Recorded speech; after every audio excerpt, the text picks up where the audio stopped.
You're listening to the Optimize Your Life podcast with Dr. Sharon Grossman, episode number 6. Welcome to the Optimize Your Life podcast with me, Dr. Sharon Grossman. As a psychologist, success coach, and emotional intelligence expert, I've spent the past 2 decades optimizing the mindsets of my clients. And now, you too get to optimize not only your mind, but your entire life. Join me. Welcome back. Today we are going to talk about something that I think is actually pretty meaningful. It's about your inner wisdom and how you can cultivate more of it. Oftentimes, people have heard of this term. They understand what's implied by this concept of inner wisdom. They may not know how to cultivate it. And if you don't already know how to access your inner wisdom, whatever that might mean, which we'll find out, then you want to stick around and find out more. So we all have a voice, and that voice is what we listen to when we're making decisions, when we are facing new situations. The question is whether we're listening to it or not. Now, some people call it inner wisdom. Other people might call it your inner guidance, your inner voice, your intuition, your insight. So it could be a lot of different things. Brian Lee, the author of Misadventures of a Garden State Yogi, defines inner wisdom as, quote, a knowledge that comes from quieting the mind, setting aside the ego, setting aside one's ideas of how things should be, and listening and feeling for what feels truly right. So I thought that we would use his definition as we unpack this idea of inner wisdom and really figure out how to think about it and how to access it. So step 1, he talks about quieting the mind. So you might ask yourself, how can I do that? How can I quiet the mind? Well, a simple way of doing that is just taking a few deep breaths. When you do that, notice how your mind slows down considerably and your body relaxes. When you focus on the inhale and the exhale, you slow down your thoughts. So that would be step 1, just slowing everything down and getting that out of the way so you can get to the stuff underneath all the noise. Step 2, he says, is to set aside the ego. So what does that actually mean? And how do we do that? So the ego is really about finding your voice that's trying to take care of you. It's trying to look at a situation from all different perspectives that keep your identity intact, keep your perceived notion of yourself intact. And that sounds really valuable, doesn't it? But at the same time, it can really get in the way of hearing the truth. And so what you want to do is you want to get to a place where you're looking at your situation in a neutral way, from the perspective of an observer. So imagine that you are in this current situation, and it's helpful if you have something in mind that you can work with as you're listening to this podcast episode. So looking at your situation in a neutral way might mean taking out all of the opinions, the judgments, the biases, anything that doesn't leave you looking at it objectively. And so when you're looking at things in an objective way, you're just looking at the facts. And facts are neutral. It's only our thoughts that make them feel positive or negative. So you want to leave all that aside now that you've quieted your mind. You have an opportunity to really look at things in a calmer way. Step 3, he says to set aside your ideas of how things should be. And so this is really about the kinds of judgments that we make. So your shoulds, you might have all kinds of statements about how things should be, how people should be, you should be. So you want to set all that aside. You want to also remove any sort of judgments that make things not neutral. So again, we're talking about getting to that place where you're removing all of these thoughts, judgments, ideas, opinions, all of that aside, and removing all the worries. So I'm just adding these additional elements because I think that's going to help you. Once you've removed all of that noise, then ask yourself, if I weren't afraid, what would I do? Or another question you can ask yourself is, what is in my best interest? And then listen to the answers. Step 4 is listen and feel for what feels truly right. Now, this is self-explanatory. So now that we have these 4 steps kind of broken down, let's have some additional questions. So sometimes people might ask, is my inner voice always right? How do I know that I can listen to it? It can be challenging to find this voice, especially when you're stuck in a self-sabotaging pattern. That's when your subconscious mind gravitates toward the familiar. I've had clients say that their voice led them to make bad decisions. And if that's your experience, you might have some self-doubt. Do you really have to listen hard? Is the inner voice right? Well, typically it is, but sometimes we get these 2 voices confused. We get the voice that is really our subconscious voice that's trying to stay efficient and keep on doing the things that it's always done, keep your patterns going, because that just takes less effort, takes less thought.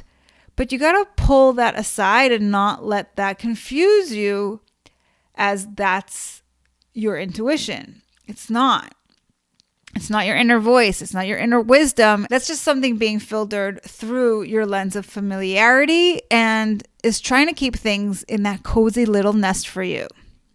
So that's definitely not it. So that's where step 2 comes in. It's important to take on new lenses so you have a menu of new options available to you. And we said in step 2 is where you're really setting that ego aside, looking at things from that neutral perspective. So when you become the observer, you have an opportunity to go beyond what you typically think of. What is your story? The things that define you, what you can and cannot do. Let all of that go to the side so you can be focused on the truth, and that's where you access the wisdom. So why am I sharing all this with you? It's because it's so easy for us to become distracted by our rationalizations or fears or worries about what other people will think, what we think we should do, or wanting to please other people. Your inner voice is your true self. And by quieting down enough and removing all the mental clutter, you can tap into your true wisdom. This comes in super handy when you need to make important decisions. And one other note about that. Some people feel that inner wisdom, feel that insight is something that happens in their mind, kind of like in your mind's eye, or some people call it the third eye. You kind of have this inner knowing, this light bulb moment. But for other people, it's more of a gut feeling. They feel it more in their body. It's a bodily sensation where you just know that you're aligned with things correctly, that it feels good. Let's say you're dating and you're just not sure that the guy is the right guy for you. You have a different sensation when it's attraction based on familiarity versus I just know in my gut that this feels right. I have a friend who, when she came across her husband, she looked into his eyes and she felt very at home with him. And so that's just intuitive knowing. Her inner wisdom was shining through there. And so you might have had this experience. Maybe when you were shopping for a certain item, maybe you went gift shopping and you knew that this is something that your family member or your friend would really appreciate and love. Or when you had to go shopping, let's say for a dress or a suit, if you were going to some event. Perhaps you came across the item and you felt like this is the one where I don't need to keep looking. What happens when we're not listening to our inner wisdom is we're always having FOMO.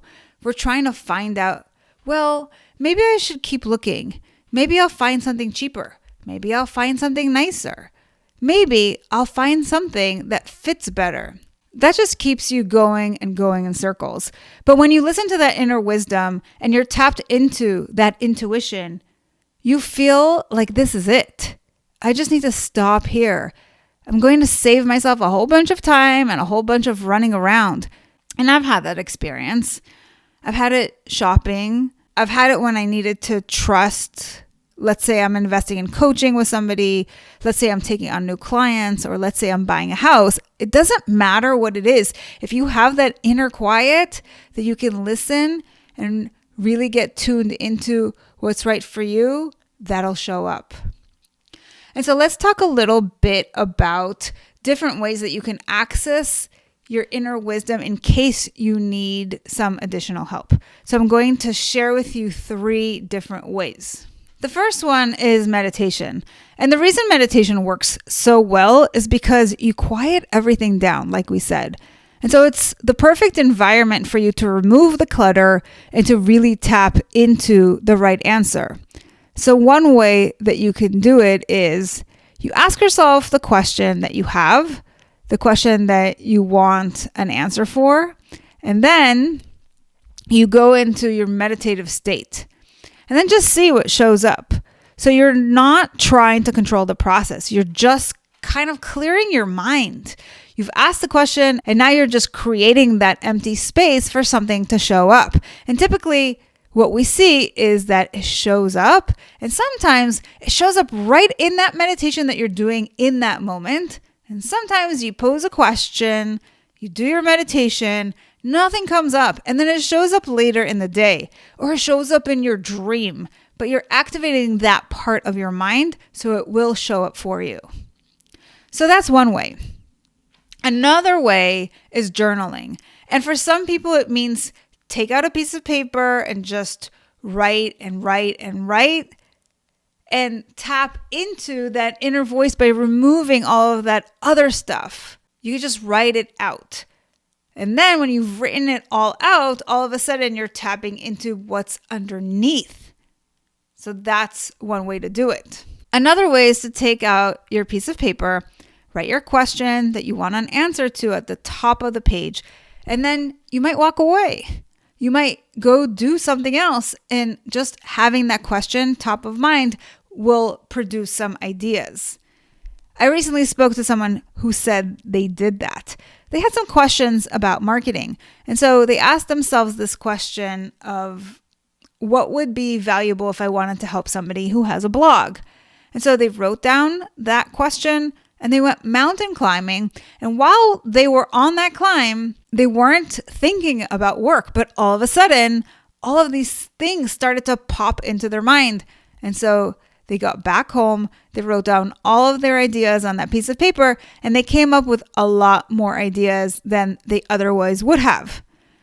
But for other people, it might just be sitting with that piece of paper, writing that question, and just being quiet and waiting until some ideas pop up in your mind. And sometimes that can happen really fast. So sometimes it actually happens faster than you can write, in which case you might want to get a tape recorder and just record yourself. And the third way that you can access your inner wisdom is through movement. So typically when you're in a state of flow is when you're going to notice it the most. So if you love walking in nature, or let's say dancing or swimming, or you love playing an instrument, or even when you're doing your house cleaning, for example, something that is kind of monotonous and you're not thinking a lot, you're kind of just in the experience. Or this happens for a lot of people in the shower, right? You're just kind of there. And all of a sudden, something pops into your mind. So you want to get into some movement or water, and these will often cultivate a lot of creativity. You can use any of these techniques to really tap into that inner wisdom. So just to recap, we said that when it comes to your inner wisdom, you want to quiet the mind, you want to set aside the ego, you want to set aside all of your shoulds and judgments and worries, and you want to really listen to what feels right. And that could be a bodily sensation, or that could be in your mind, just like that inner knowing. And 3 ways that you can tap into it include meditation, journaling, and movement. So I would love to hear what questions you've tried this with and how this process has worked for you. Or if you've tried other ways of tapping into your inner wisdom, please share those in the comments. Have a fantastic week. I'll talk to you again soon. Take care. Thanks for listening to the Optimize Your Life podcast. If you loved what you heard, join my Tribe to Thrive. It's a free community where you'll receive daily tips and weekly trainings to optimize your life. Go to drsharongrossman.com to sign up. I'll see you on the inside.